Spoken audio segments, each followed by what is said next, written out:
ആധുനിക ശാസ്ത്ര പുരോഗതിയുടെ പിന്നാലെ ബ്ലൈൻഡായിട്ട് പോകാതെ അവര് ചുറ്റുമുള്ള ലോകത്തെ ഒന്ന് ശ്രദ്ധിക്കണം, ചുറ്റുമുള്ള സമൂഹത്തെ ഒന്ന് ശ്രദ്ധിക്കണം എന്നാണ് എനിക്ക് പറയാനുള്ള ഏറ്റവും വലിയ കാര്യം.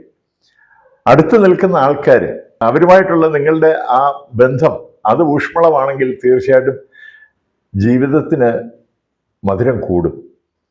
ഒരിക്കലും ഈ ആധുനിക ശാസ്ത്ര സംവിധാനങ്ങൾക്ക് നമ്മളുടെ ജീവിതത്തെ മധുരതരമാക്കാൻ കഴിയില്ല. അത് നമ്മുടെ സഹജീവികൾ, നമ്മുടെ സഹോദരങ്ങൾ, നമ്മുടെ ബന്ധുമിത്രാദികൾ നമ്മളുടെ കൂടെ ഉണ്ടെങ്കിൽ മാത്രമേ സാധിക്കൂ.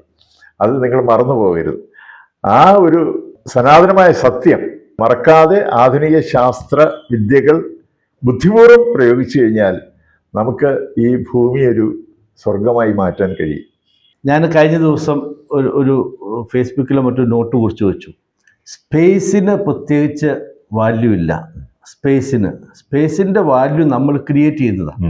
ഒരു സ്പേസിൽ നമുക്ക് നെഗറ്റീവ് എനർജി ക്രിയേറ്റ് ചെയ്യാം, പോസിറ്റീവ് എനർജി ക്രിയേറ്റ് ചെയ്യാം. നമ്മളിപ്പോൾ ഈ ടേബിൾ സ്പേസിൽ ഇരുന്നിട്ട് നമ്മൾ ഒത്തിരി വാല്യൂ ക്രിയേറ്റ് ചെയ്തു. ഒത്തിരി ഇപ്പോൾ അനുഭവങ്ങൾ പറയുകയാണെങ്കിൽ, സാറ് പറയുകയാണെങ്കിൽ സീനിയർ ജേർണലിസ്റ്റിൻ്റെ അനുഭവങ്ങൾ നമ്മളെടുത്ത് കഥകളാക്കിയാൽ, ഇപ്പോൾ സാറ് തന്നെ ഇപ്പോൾ ഇന്നലെ എന്നോട് സംസാരിച്ചപ്പോൾ പറഞ്ഞു രാമനിലയം, കരുണാകരൻ, തീർച്ചയായിട്ടും പറയാൻ ഒരുപാടുണ്ട്. അപ്പം ഇങ്ങനെ കഥകൾ പറഞ്ഞ് നമുക്ക് ജനങ്ങളെ തമ്മിൽ ചേർത്ത് ഒരു പുതിയ ഒരു വികസന മാതൃക. ഇപ്പം AI വന്നതോടുകൂടി നമുക്ക് തൊഴിലവസരങ്ങൾ നഷ്ടപ്പെടുന്നതല്ല, നമുക്ക് തൊഴിലവസരങ്ങൾ ധാരാളം ക്രിയേറ്റ് ചെയ്യാം. എല്ലാം കോമ്പിനേഷൻസ് മനുഷ്യർ തമ്മിൽ ചേർന്ന്. ഇനി നമുക്ക് കമ്പനികൾ എന്ന് പറഞ്ഞാൽ നമ്മൾ സാധാരണ ഷൂസിന് അനുസരിച്ച് കാല് കട്ട് ചെയ്യുന്നു പറഞ്ഞിട്ടാണ്. അത് ഒരു കമ്പനി എല്ലാം സൃഷ്ടിച്ച് എല്ലാം ആക്കിയതിന് ശേഷമാണ് റിക്രൂട്ട്മെന്റ്. അതാ മോഡല്. അത് ഷൂസിനനുസരിച്ച് കാല് കട്ട് ചെയ്യുക എന്നുള്ളതാണ്. അതല്ല വേണ്ടിയത്. അപ്പോൾ നമുക്ക് 1000 വ്യക്തികൾ ചേർന്നൊരു കമ്പനി ആവാം. അതിന് പ്രത്യേകിച്ച് അജണ്ടയൊന്നും വേണ്ട. ഓരോരുത്തർ നിങ്ങൾക്ക് എന്ത് ചെയ്യാൻ പറ്റും അത് ചെയ്യുക. അതാ ഡൈവേഴ്സിഫിക്കേഷൻ. അങ്ങനെ ചെയ്യുന്ന ധാരാളം സ്ഥാപനങ്ങൾ ഇപ്പോൾ ഉണ്ട്. അപ്പം മനുഷ്യർ ഒത്തുചേർന്നാൽ കമ്പനിയായി. അത് കമ്പനി എന്നുള്ള വാക്ക് തന്നെ അതാണ്, മനുഷ്യബന്ധങ്ങളാണ്. കമ്പനി കൊടുക്കുക എന്ന് പറഞ്ഞാൽ ബന്ധങ്ങളാണ്. അപ്പം ബന്ധങ്ങൾ ചേർത്ത് വെച്ച് ആളുകൾ, അതിന് ഏറ്റവും പറ്റിയ സ്ഥലമാണ് കേരളം. ഏറ്റവും കൂടുതൽ വാല്യൂസ്, നമ്മുടെ ഹൈജീൻ, കൾച്ചർ, ഒത്തിരി ഗോഡ്സ് ഓൺ കൺട്രി എന്ന് പറഞ്ഞ് വെറുതെ അല്ല. അപ്പോൾ അങ്ങനെ നോക്കുവാണെങ്കിൽ ഇന്ത്യയുടെ വികസന തലസ്ഥാനമാകാൻ കേരളത്തിന് സാധിക്കും.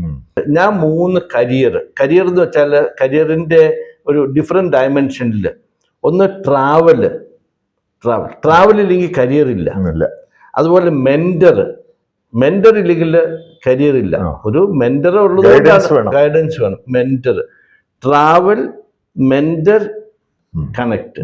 മനുഷ്യർ തമ്മിൽ കണക്ട് ചെയ്യാം, ട്രാവൽ ചെയ്യണം. അപ്പം ഞാൻ നന്നായിട്ട് ട്രാവൽ ചെയ്യുന്ന ആളാണെങ്കിൽ ട്രാവൽ ചെയ്യുമ്പോഴേ ലോകത്തെ നമുക്ക് മനസ്സിലാക്കാൻ പറ്റും.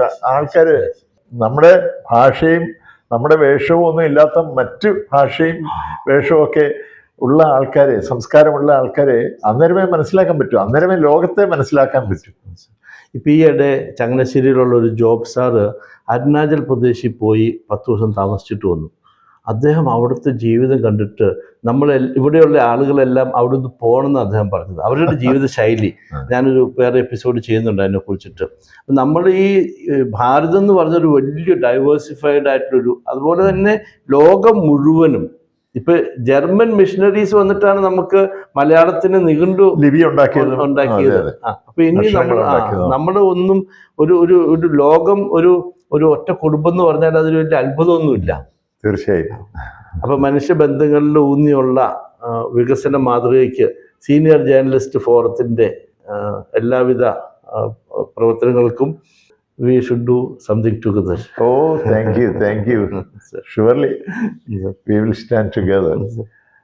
Thank you, sir. Alone we can do only so little. Together, united, we can do so much.